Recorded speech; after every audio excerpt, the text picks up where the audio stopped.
नमस्कार दोस्तों, स्वागत है आपका एग्जाम बुक चैनल में। दोस्तों जैसा कि मैंने आपको बताया था कि यूपी ट्रिपल एस सी के लिए आपको जो मैं रणनीति है उसके लिए एक वीडियो बनाऊंगा। तो आज से लेके आप लगा लीजिए, आज आपका 1 अगस्त है और 1 अगस्त से लेके आपका 20 अगस्त, मतलब 20 अगस्त को तो हम नहीं काउंट करेंगे, लगभग 19 डेज़ हैं आपके पास। अब देखिए, एक तरीके से सरप्राइजिंग पेपर है बिल्कुल ये, क्योंकि टाइम तो बिल्कुल दिया ही नहीं, 1 महीने का मुश्किल से टाइम जो है वो दिया गया। पेपर भरवाने के बाद तुरंत जो है एकदम आपका एग्ज़ाम आ गया। अब देखिए, सिलेबस इतना लंबा है, लेकिन सिलेबस में आपको बहुत सारी चीज़ें ऐसी हैं जो कि स्किप करके चलनी है। ठीक, सारी की सारी आपको चीज़ें नहीं पढ़नी है, क्योंकि देखिए जो सारी चीज़ें पढ़ने का टाइम था वो तो निकल गया है। ठीक है, देखिए अब यहाँ मैं आपको एग्जाम्पल के साथ चीज़ें समझाऊंगा, और जो जो चीज़ें मैं टिक करते जाऊँ आपको, आप सिर्फ और सिर्फ वही करते जाना। आप 70+ नंबर आप आराम से ले आओगे, 70+ नंबर। ठीक है, जिस बंदे के 65+ आ जाएंगे, समझ लो वो पीईटी क्रॉस कर जाएगा आराम से। ठीक, फॉर जनरल कैटेगरी। अब इसमें नीचे कमेंट में आप ये मत करना कि नहीं 80 आए हैं तो 90 आए तो 110 में मैं 110 में सबका हो जाएगा, फलाना हो जाएगा, ये कुछ नहीं है। ठीक है, तो 65% नंबर, 65% मार्क्स काफ़ी होते हैं। ठीक, तो अब देखिए, सबसे पहले हम देख लेते हैं जैसे क्या है कि भारतीय इतिहास के बारे में बात कर रहा है, और ये सिर्फ 5 नंबर का है और 5 ही क्वेश्चन आएंगे। ठीक है, 5 नंबर का है और 5 ही आपके क्वेश्चन आएंगे। इसमें प्रश्नों की संख्या 100 और पूर्णांक भी 100, मतलब एक क्वेश्चन 1 नंबर का है। अब इसमें आप देखेंगे तो आपका कितने टॉपिक हैं, 1 2 3 4 5 6 7 8 8 तो ये हो गए, 8 9 10 11 12 13 टॉपिक हैं इसमें भारतीय इतिहास में। भारतीय इतिहास में कुल टॉपिक कितने हैं, 13। अब सीधी सी बात है कि सारे के सारे टॉपिक से तो क्वेश्चन आने नहीं है। ठीक है, सारे के सारे टॉपिक से क्वेश्चन नहीं आने, और एक क्वेश्चन आएगा और एक ही नंबर का होगा। कुल मिला के 5 इसमें से क्वेश्चन बनने हैं आपके। अब आप इनमें से कौन से ऐसे टॉपिक्स हैं जिनको कि आप छोड़ेंगे, जिनको कि आपको नहीं करना है। ठीक है, कौन कौन से टॉपिक हैं देख लेते हैं। देखिए, सबसे पहले आपको राजपूत काल जो है ये नहीं करके जाना है, इसको बिल्कुल स्किप कर देना है, क्वेश्चन बनने के बिल्कुल 0 चांसेस हैं। उसके बाद आपको मराठा नहीं करना है, बिल्कुल भी नहीं करना है मराठा। ठीक है, अब जैसे ये कह रहा है कि ब्रिटिश राज्य का अभ्युदय और प्रथम स्वतंत्रता संग्राम, तो प्रथम स्वतंत्रता संग्राम का क्या मतलब होता है, किसको कहते हैं, 1857 1857 की क्रांति को कहा जाता है। इसमें आपको क्या करना है, इसमें या क्या ये करना है, शहरों के नाम याद रखने हैं, और प्लस उन शहरों पर किसने मतलब वहाँ से आपका जो है उस रिवोल्ट को संभाला था। ठीक है, उस रिवोल्ट को संभाला, जैसे लखनऊ से बोलते हैं बेगम हजरत महल हो गई। ठीक है, उनका बेटा ब्रिटिश कादिर को उन्होंने जो है गद्दी देके और उसको जो है खुद संभाल लिया था वहाँ पे। इस तरीके से फैजाबाद से किसने लड़ाई लड़ी, दिल्ली से किसने लगी, झांसी से किसने करी जो है 1857 की रिवोल्ट में आया। ये आपको बहुत ही बेसिक बेसिक चीज़ हैं, आधे पेज के नोट्स आपके काम आ जाएंगे। ठीक, आप इस सब के लिए, खासकर हिस्ट्री के लिए मैं आपको चीज़ें मतलब लास्ट में भी बता दूंगा कि बुक्स आपको कौन कौन सी करनी है और कैसे आपको सारी चीज़ें करनी है। तो आपको मराठा स्किप कर देना है। देखिए, सल्तनत काल और मुगल साम्राज्य, इनमें से आपको एक क्वेश्चन देखने को मिलेगा। ठीक है, एक क्वेश्चन आपको देखने को मिलेगा, उसमें से आप सल्तनत काल जो है ये स्किप कर सकते हैं, मुगल काल आप कर सकते हैं इसमें। ठीक, देखिए अब सीधी सी बात है कि 190 दिन होते तो मैं अलग तरीके से बताता, लेकिन 90 डेज है तो उसके लिए मैं आपको अलग बताऊंगा। ठीक है, फिर उसके बाद आप जो है इसमें वैदिक संस्कृति आप स्किप कर सकते हो, वैदिक संस्कृति आप नहीं ना भी करो तब भी कोई वो नहीं है। ठीक है, देखिए 5 में से मैं ये मान के चल रहा हूँ कि आप 3 तो सही कर ही लोगे। ठीक है, 5 में से 5 के नहीं लेके चल रहा हूँ, 5 में से 3 कर लोगे। बाकी के जो भी जितने भी टॉपिक्स हैं इन सबको आपको करना है। सबसे अच्छी बात क्या है, सबसे अच्छी बात यह है कि भाई देखो, जैसे मौर्य वंश है, अब मौर्य वंश में तो बहुत सारे हैं, चंद्रगुप्त मौर्य, बहुत सारे लोग थे, लेकिन इसमें सिर्फ सम्राट अशोक के बारे में बोल रहा है कि भाई सम्राट अशोक के बारे में ही आपसे क्वेश्चन पूछे जाएंगे। बहुत सिंपल है, मौर्य वंश की स्थापना, और उसके बाद सीधे आप आ जाओ सम्राट अशोक पे। सेम बोला गया है गुप्त वंश के बारे में, समुद्रगुप्त के बारे में पूछेगा, और आपका जो है चंद्रगुप्त द्वितीय के बारे में पूछेगा। ठीक है, तो ये आपका करना है। अब इसके लिए मैं बुक बता देता हूँ, टोटल हिस्ट्री के लिए मैं आपको बुक बता दूंगा। फिर आते हैं हम इसमें 5 नंबर। अब इसमें देखिए दोस्तों, 5 टॉपिक हैं और 5 नंबर हैं। चांसेस ये हैं कि एक टॉपिक से एक क्वेश्चन आ जाएगा। स्वाधीनता आंदोलन के प्रारंभिक वर्ष। ठीक है, स्वाधीनता आंदोलन के प्रारंभिक वर्ष मतलब लगभग 1905 से लेके 1947 तक का इतिहास इसमें आपको देखना है। हमारी जो इंडियन हिस्ट्री, इंडियन जो आपका फ्रीडम स्ट्रगल है, ठीक है, उसका सबसे इंपॉर्टेंट टाइम यही माना जाता है 1905 से लेकर 1947 तक।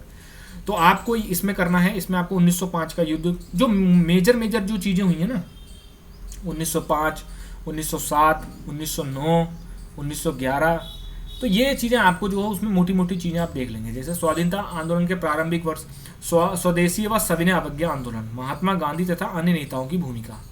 ठीक है, स्वदेशी आंदोलन हुआ कब हुआ? 1905 में। सविनय अवज्ञा ये पूछा है, बहुत ही सही बात है ये, ठीक है। उसके बाद क्रांतिकारी आंदोलन तथा उग्र राष्ट्रवाद, जैसे ये पूछ सकता है कि एचआरए किसने बनाई है, एचआरए कब बनी, ठीक है ना। और उसके बाद विधायी संशोधन है ब्रिटिश इंडिया एक्ट 1935, कितना बढ़िया है कि भाई 1935 का एक्ट स्पेशली लिख दिया है, तो क्वेश्चन ज़्यादातर चांसेस है 1935 के एक्ट से बनेंगे, लेकिन आपको विधायी संशोधन का मतलब है कि आपको 1773 के एक्ट से पढ़ना है, ठीक है। देखिए इसमें मैं आपको बताऊं, जो लोग जिन्होंने यूपीएसआई का जो बैच ले रखा है उसमें मैंने पॉलिटी में फर्स्ट वीडियो जो कराई है उसमें 1973 से लेके वो 1873 से 1773 से लेके और मैंने 1947 तक जितने एक्ट हुए थे वो सब के सब करवाए हैं। आप वो वीडियो जरूर देख लेना और उसके जो पीडीएफ नोट्स हैं वो आप कर लेना। भारत छोड़ो आंदोलन जो है, भारत छोड़ो आंदोलन के बारे में पढ़ना, आज़ाद हिंद फौज और नेताजी सुभाष चंद्र बोस, ठीक है। ये आपको जो है सारे के सारे टॉपिक करने हैं, इसमें से हो सकता है एक एक क्वेश्चन एक एक टॉपिक से आपको दे दिया जाए। टोटल हिस्ट्री के लिए आपको सिर्फ और सिर्फ लूसेंट को फॉलो करना और किसी भी किताब को फॉलो नहीं करना है। अभी मानो तो ठीक है, नहीं मानो तो भी ठीक है, 10 में से देखना, मैं 10 में से 9 क्वेश्चन तो आपके लूसेंट से ही आएंगे, इस बात को मैं दावे से कह सकता हूँ। चलिए आगे स्टार्ट करते हैं। अब आते हैं भूगोल पे। अब भूगोल में देख लीजिए आप, भूगोल में क्या है कि भाई 5 नंबर और 5 क्वेश्चन आएंगे, ठीक है। अब अगर हम देखा जाए तो यही आपके 6 टॉपिक तो यही हो गए, 6, 7, 8, 9, 10, ठीक है। तो आपको यहाँ क्या करना है, आपको भारत और विश्व के भूगोल ये देखना है, उसमें नदियाँ और नदियों की घाटियाँ, इसमें आपको भारत और विश्व दोनों देखना है। इसमें क्या करना है, आपको इंडिया को देख लेना है, इंडिया प्लस यूरोप कंट्री को आपको जरूर देख लेना है, ठीक है। क्योंकि ज़्यादातर चीज़ें जो है ना वो यूरोपियन कंट्री से कनेक्ट करके चीज़ें जो हैं वो बताई जाती हैं इसमें, ठीक है। यूरोप की कोई नदी होगी या फिर यूरोप की कोई नदी घाटी होगी, वहाँ से क्वेश्चन पूछ लिए जाते हैं। भूजल संसाधन हो गए आपके, ठीक है। पर्वत, पहाड़ियाँ, हिमनद में ज़्यादातर हिमनद जो हैं ये आपके इंडिया में ही रहते हैं, तो इंडिया में ही सबसे बड़ा हिमनद कौन सा है, या फिर क्या नाम है, हिमनदों के बारे में ज़्यादातर सबसे बड़ा और ज़्यादा हिमनद जहाँ पे हैं वो आपको कर लेना है इसमें। मरुस्थल और शुष्क क्षेत्र, ये भी बहुत सिंपल है। मरुस्थलों में क्या वो पूछ लेगा भाई, तकला मकान जो है ये आपका मरुस्थल कहाँ अवस्थित है, ठंडा है या गर्म है, ठीक। वनों के बारे में पूछ लेगा वो, वन में ये पूछ सकता है कि भाई उष्ण कटिबंधीय सदाबहार वन इंडिया में कहाँ पाए जाते हैं या विश्व में कहाँ पाए जाते हैं, ठीक है ना। विश्व में फेफड़ा किसको बोला जाता है, ठीक है। चीड़ का पेड़ कहाँ पाया जाता है, इस तरीके से, ठीक है। उसके बाद आपका आता है खनिज संसाधन, विशेषकर भारत बोल रहा है तो आपको विशेषकर करना ही है, लेकिन आपको कोयला, ठीक है, और आपका कोयला हो गया, पेट्रोलियम हो गया, कोयला, पेट्रोलियम, और ये दोनों चीज़ें आपको वर्ल्ड लेवल की भी याद होनी चाहिए कहाँ पर होता है, ठीक है। अब यहाँ पर विशेषकर भारत में खनिज बोल रहा है, खनिज में आपको याद रखना है कि तांबा कहाँ होता है, कोयला कहाँ होता है, गोल्ड कहाँ होता है, आपका डायमंड कहाँ होता है, ये सारी चीज़ें मैं आपको प्रोवाइड करा दूंगा। खनिज के बारे में तो मैं बिल्कुल लेटेस्ट जो चीज़ होगी वो मैं आपको प्रोवाइड करा दूंगा। डिस्क्रिप्शन में टेलीग्राम लिंक है, आप उसको ज्वाइन करे रहिए, ठीक है। फिर है आपका भारत एवं विश्व का राजनीतिक भूगोल मैपिंग करके आएगा, उसमें ये पूछ सकता है, मैपिंग में कोई शहर का नाम होगा, पूछ सकता है कौन से कंट्री का है ये, ठीक है। या फिर कोई पहाड़ी हो सकती है, उसका पूछ सकता है कहाँ पर अवस्थित है। जलवायु तथा मौसम, ठीक, इंडिया के जलवायु तथा मौसम के बारे में ही आपको पढ़ना है इसमें, ठीक है। टाइम जोन हो गया, ठीक। यूपीएसआई वाले जो बंदे हैं उनके लिए मैं सारी चीज़ें जो है 1 वीक में आपको प्रोवाइड करा दूंगा, तो आप आराम से कर लेना, ज़्यादा उसमें वो करने की जरूरत नहीं, मुश्किल से 4-5 पेज के आपके नोट्स होंगे, सारी चीज़ें इसमें कवर हो जाएंगी। जनसंख्या परिवर्तन और प्रवास, जनसंख्या परिवर्तन का मतलब ऐसे समझ लीजिए कि इसमें आपको जनगणना आपको करके करना है इसमें, ठीक है। दूसरा इसमें ये भी पूछ सकते हैं कि इमिग्रेशन और एमिग्रेशन क्या होता है, ठीक, प्रवास और निर्वास और इस तरीके से चीज़ें जो पूछ सकते हैं। तो ये आपके हो गए, ये भी आपको सारी की सारी चीज़ें करनी है। टाइम जोन में क्या पूछ सकते हैं, टाइम जोन में ये पूछ सकते हैं कि भाई कौन से देश में कितने टाइम जोन्स हैं, ठीक है ना। या फिर अगर वो सवाल बना के दे देंगे तो सवाल बना के दे देंगे कि अगर क्या नाम है, हाँ, कोई मैच 1 बजे अगर ब्रिटेन में देखा जा रहा है तो इंडिया ब्रिटेन में शुरू हो रहा है दोपहर के 1 बजे, तो वो इंडिया में कितने बजे से स्टार्ट होगा, इस टाइप से। भारतीय अर्थव्यवस्था, सबसे ज़्यादा लोगों को इसी में प्रॉब्लम है, भारतीय अर्थव्यवस्था में। तो इसमें क्या बोला गया है, इसमें भी आपको जो है योजना आयोग और पंचवर्षीय योजना, ठीक है। अब यहाँ पर आपको क्या करना है कि योजना आयोग को आप स्किप कर सकते हैं, योजना आयोग के बारे में, क्योंकि वैसे भी अब नीति आयोग आ गया है, लेकिन पुराना कॉन्सेप्ट ये 1947 से पूछ रहे हैं 1991 तक।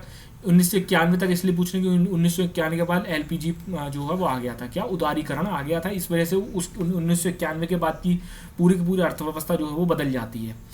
ठीक, तो योजना आयोग के बारे में, मतलब योजना आयोग के बारे में सिर्फ इतना आपको करना है, कब बना, किसकी सरकार में बना, किसने बनाया, क्या स्टैट्यूटरी बॉडी थी, कॉन्स्टिट्यूशनल बॉडी थी, क्या थी, बस मतलब मुश्किल से 5 लाइनें आपको याद रखनी है और कुछ नहीं याद नहीं रखना आपको।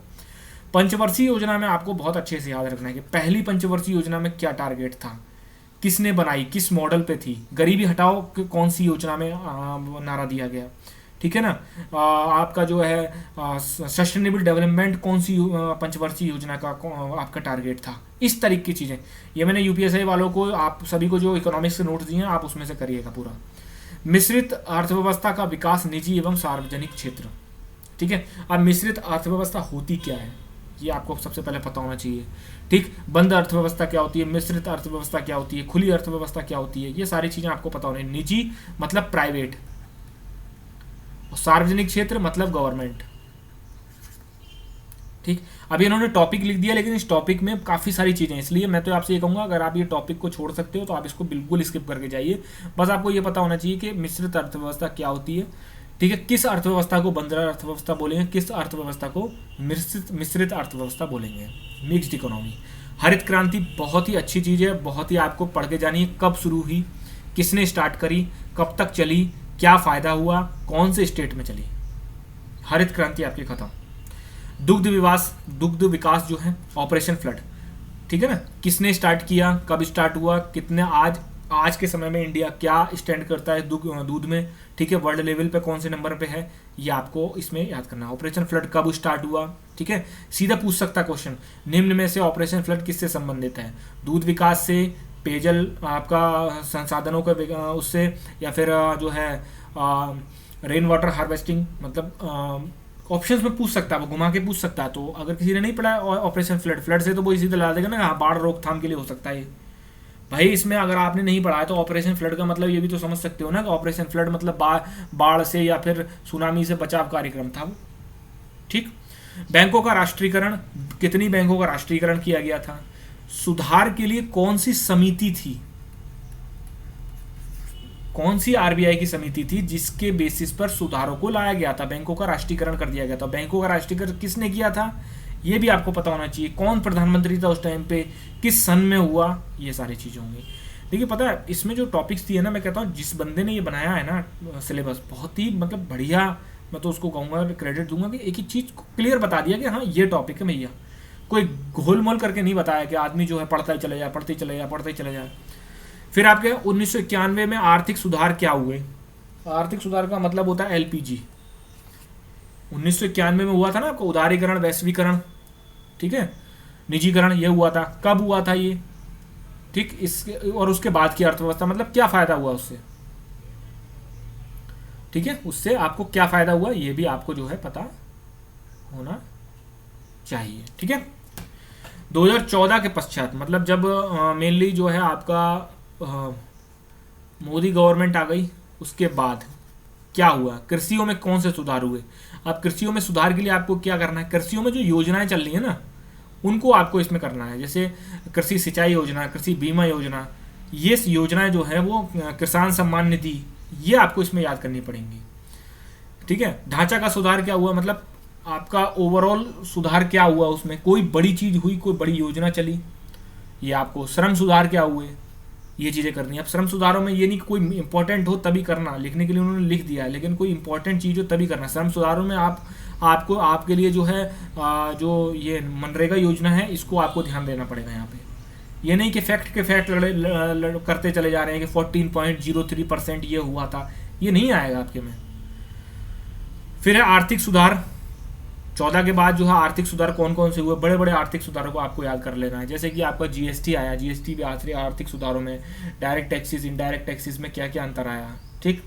उसके बाद आपको जो है आर्थिक सुधारों में दिवालिया जो योजना जो है, जिसमें कि जो लोग दिवालिया होते हैं, दिवालिया बैंक होती हैं या फिर जो दिवालिया जो कंपनियां दिवालिया होती हैं, उनके लिए क्या क्या योजनाएं हैं ये करना है आपको, ठीक है। फिर आते हैं हम पॉलिटी। तो जो यूपीएसआई वाले बंदे हैं तो उनको तो इसमें सोचने की ज़रूरत भी नहीं है, आराम से कर ले जाएंगे। तो इसमें क्या, भारतीय संविधान की मुख्य विशेषताएं, राज्य के नीति निर्देशक, तो डीपीएसपी हो गया, और आपका ये मौलिक अधिकार कर्तव्य, वही 3 चीज़ें तो आती हैं, फंडामेंटल राइट्स और फंडामेंटल ड्यूटीज़। ठीक है, संविधान की मुख्य विशेषताएं कर सकते हो आप आराम से। संसदीय प्रणाली मतलब संसद, पूरा आपको संसद करके चलना है। संघीय प्रणाली, संघ एवं केंद्र शासित यूटीज, केंद्र राज्य संबंध। पॉलिटी में जो मैं नोट्स दे चुका हूँ उनसे बाहर नहीं आएगा। न्यायिक ढांचा, सर्वोच्च न्यायालय, उच्च न्यायालय, ये दोनों टॉपिक मैं करवा चुका हूँ आपको। पॉलिटी पूरी करवा दी है, इससे बाहर क्वेश्चन नहीं आएगा। 5 के 5 करके आने हैं आपको, यूपीएससी वालों को 5 के 5 करके आने हैं। जो नोट्स हैं बस उनको कर लीजिए। जिला प्रशासन, स्थानीय निकाय, पंचायती राज, आराम से कर लोगे, कोई प्रॉब्लम नहीं है। ठीक है, हाँ यहाँ पर ये कर सकते हो आपके जिला प्रशासन में ऐसा क्वेश्चन पूछ सकता है कि भाई डीएम क्या होता है, एसडीएम, लेखपाल, ठीक है, पुलिस से संबंधित।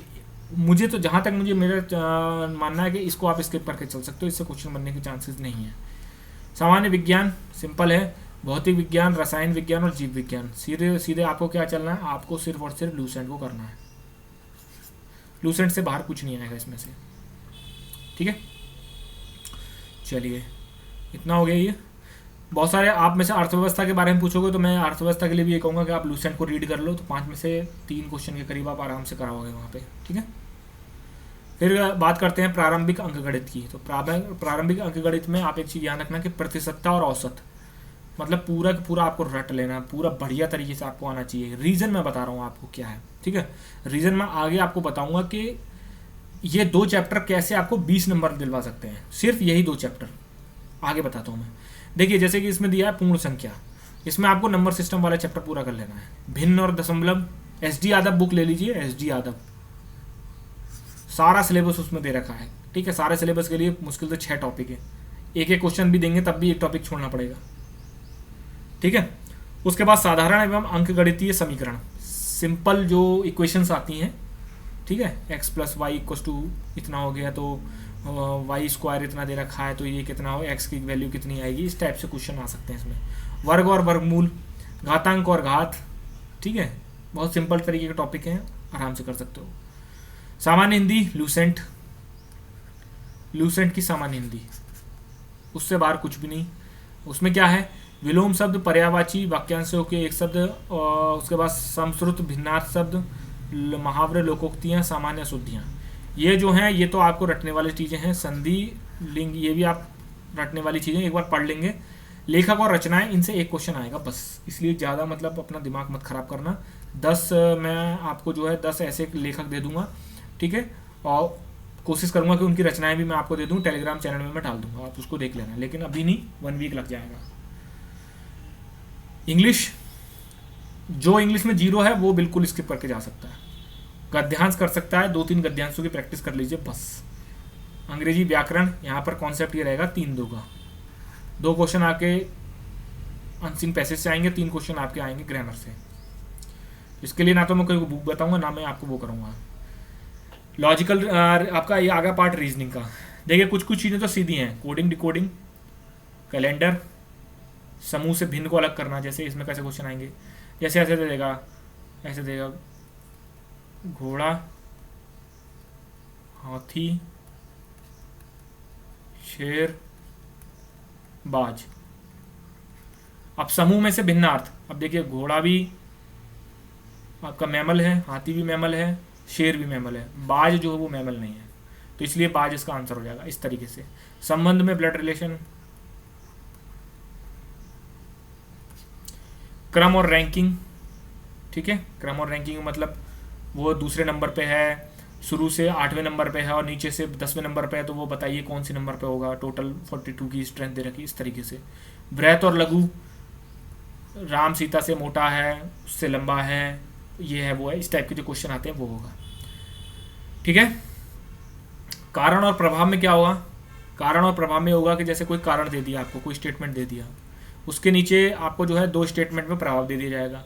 अब आपसे पूछा जाएगा कि ये जो प्रभाव दिया है इनमें से कौन कौन से प्रभाव सही हैं आपके, तो आप क्या करेंगे, जल्दबाजी में कारण पढ़ेंगे और जल्दबाजी में आप प्रभाव पढ़ लेंगे। आप सोचेंगे हाँ सारे प्रभाव कारण के लिए ही सही हो रहे हैं, तो आप वहाँ पर जो है ये चीज़ कर देंगे। ऐसा नहीं करना है आपको क्या करना है, सबसे पहले यूपी SSSC की प्रीवियस ईयर पेपर देखिए आप, उसमें ऐसे क्वेश्चन दे रखे हैं रीजनिंग वाले सेक्शन में।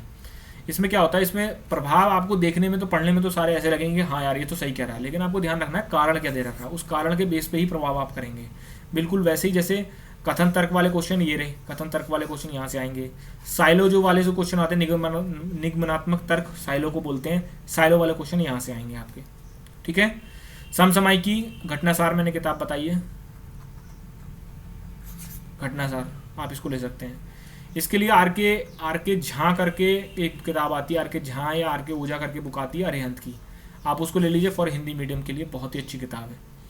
सामान्य जागरूकता, इसमें भी बहुत सारे लोगों को प्रॉब्लम है, अब इसमें एक एक करके देख लेते हैं। भारत के पड़ोसी देश कौन कौन से, म्यांमार हो गए, पाकिस्तान हो गया, चीन हो गया, भूटान हो गया, बांग्लादेश हो गया, श्रीलंका हो गया, मालदीव्स हो गया, ये सारे के सारे आपके भारत के पड़ोसी देश हैं। अब इसमें क्या है, इसमें बड़े बड़े सिटीज़ के नाम आपको पता होने चाहिए।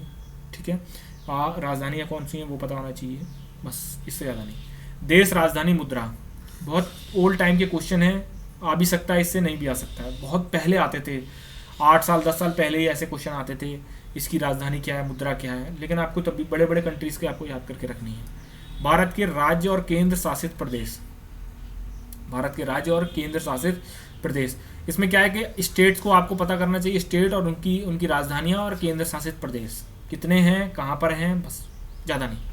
भारतीय संसद, राज्यसभा, लोकसभा, विधानसभा, विधान परिषद। अब इसमें क्या है, इसमें आप लोग सोचेंगे सर ये तो पॉलिटी वाला सेक्शन हो गया, नहीं, इसमें आपको क्या याद करना है, इसमें आपको याद रखना है किस स्टेट में राज्यसभा की कितनी सीटें हैं, लोकसभा की कितनी सीटें हैं, ठीक है, विधानसभा की कितनी सीटें हैं, विधान परिषद कितने स्टेटों में है, कितना संख्या है, ये चीज़ें आपको यहाँ पे याद करनी है। राष्ट्रीय और अंतर्राष्ट्रीय दिवस, इंपॉर्टेंट इंडिया के दिवस और इंपॉर्टेंट जो है वर्ल्ड के दिवस आप याद करके रखिए। विश्व संगठन, 10 से 15 संगठन ऐसे हैं जिनको सिर्फ आपको उन्हीं को याद करना है, कैसे, उनको संगठन कब बना और उनका मुख्यालय कहाँ है, बस।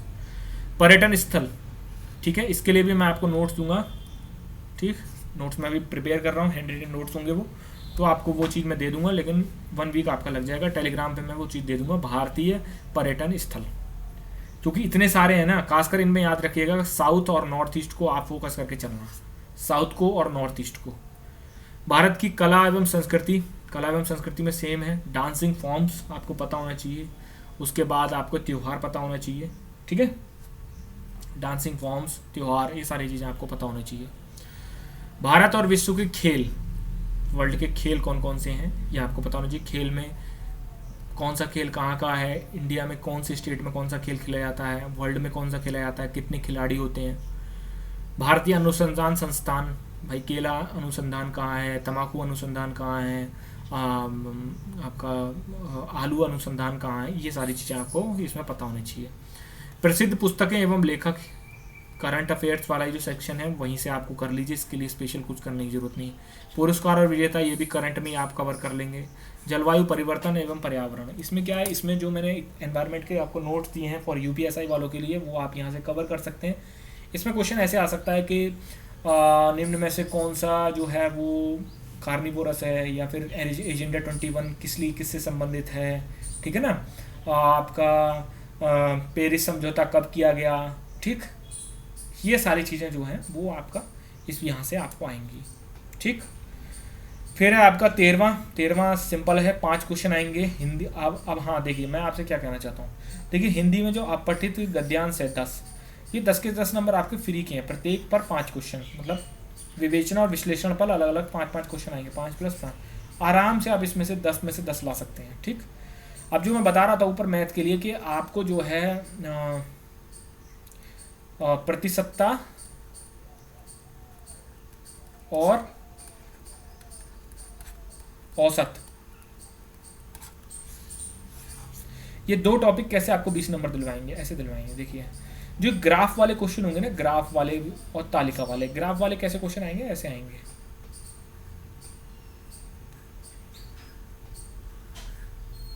इस टाइप से क्वेश्चन आएंगे। तो ग्राफ वाले जो क्वेश्चन होंगे उसमें आपको औसत और परसेंटेज आपको आनी चाहिए, क्योंकि वो ऐसे ही पूछ सकता है कि 2012 से 2021 में कितने परसेंटेज आपका कमी आई है, कितने परसेंटेज आपका बढ़ावा आया, ये आपको पूछ सकता है। वो 10 नंबर हैं, फ्री के नंबर हैं, अगर आप इनको ढंग से कर रहे हैं, लेकिन आपको करने जरूर पड़ेंगे। और मैं बता रहा हूँ ये 20 नंबर ही डिसाइड करेंगे कि आप जो है सिलेक्शन लेने वाले हो या नहीं लेने वाले हो, ठीक है। ऐसी तालिका वाले हो गए, ठीक, तालिका में कुछ नहीं होता है, ऐसे करके होता है, पूरी तालिका होती है ऐसे करके, उसमें इस सन में इतना आया, इस सन में इतना आया, ऐसे करके क्वेश्चन होते हैं उसमें। इसमें भी आपके जो है प्रत्येक से 5 प्रश्न आएंगे, मतलब 10 क्वेश्चन आएंगे आपके। ठीक है, तो दोस्तों ये टोटल आपका हो गया। अगर आप जैसे मान लीजिए जैसे 10 10 10 20 30 क्वेश्चन हो गए, 30 क्वेश्चन। तो 30 क्वेश्चन में से मैं ये कहता हूँ कि सबको 25 से 28 के करीब आपको इसमें करना ही पड़ेगा। ठीक है, ये टोटल का टोटल, अगर आपके पास नोट्स मौजूद हैं, नोट्स अगर आप बना रहे हैं या फिर बना लेते हैं आप एक हफ्ते के अंदर, तो आप आराम से इसमें कर ले जाएंगे। ठीक, इनको और दोस्तों आप करने लग जाइए। घटना सार वाली किताब है, अगर घटना सार आपके पास अवेलेबल नहीं है तो घटना चक्र ले लीजिए। इस किताब को 2 बार आप रीड कर लीजिए। करंट अफेयर्स का बहुत बड़ा वेटेज है, 10 क्वेश्चनों का वेटेज बहुत होता है। ठीक है दोस्तों, 10 क्वेश्चनों का वेटेज आपका अच्छा खासा होता है, तो आप इसको करते रहिए। बाकी डिस्क्रिप्शन में आप टेलीग्राम लिंक है उसको ज्वाइन कर लीजिए, क्योंकि वहाँ पर जो है मैं डेली क्विज दे रहा हूँ। ठीक है, फॉर करंट अफेयर्स कोशिश पूरी करूँगा कि उन क्विज से ही क्वेश्चन आपका फंस जाए। ठीक है दोस्तों, धन्यवाद।